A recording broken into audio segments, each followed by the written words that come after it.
Hello, Jody Mayberry here. I'm back in Orlando with Lee Cockrell, and I went through his office again, and I found some things I would like to find out more about. Just odds and ends, different Disney memorabilia. So we're gonna ask Lee, and he's gonna tell us the story. Good morning, everybody.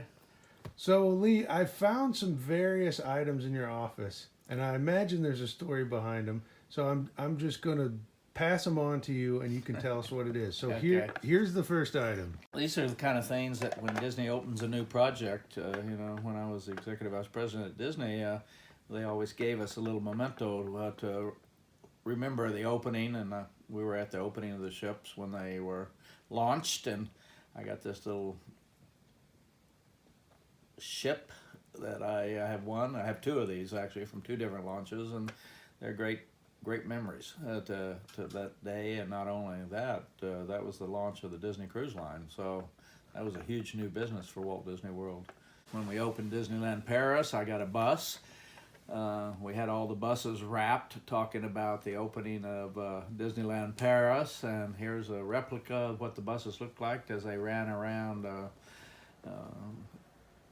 site out at Walt Disney World and France in general. So this was a great advertising tool, and of course today we all see things all over the world that are wrapped, cars and buses and trucks, and so this is a fun one to have. I don't think many people have a bus like this, especially from Paris. I don't know what it says, but it's in French. Yeah, this was when Hong Kong Disneyland opened. I wasn't there for the opening. I was there not too long afterwards, but they sent me this as a memento to celebrate the opening of Disneyland Hong Kong, and it's a prized possession of mine because there are not many of these around. That was September 12th, 2005 that opened, so it's been open 13 years, and pretty cool. So, opening Hong Kong, they sent me a name tag so that I would have a name tag from Hong Kong, since I was still working for Disney at the time, and I guess that made it official. So that was a cool thing to get in this nice shadow box. Yeah. Yeah. It's my museum up here.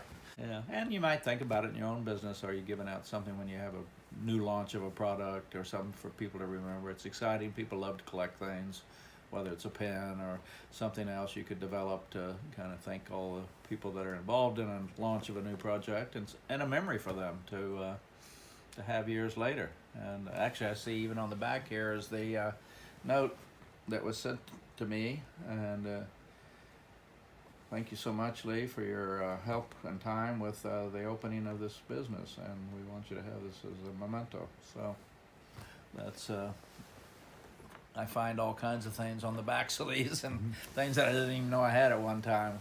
Because I remember, you and I were talking over there as a statue. Al Weiss gave me, and the note he wrote, the thank you note, was still there. So what happens over the years is this room has gotten just full of stuff. I'm sure Daniel's not going to appreciate it when he has to clean it out one day. But yeah, it's a lot of fun to get this stuff. Yeah.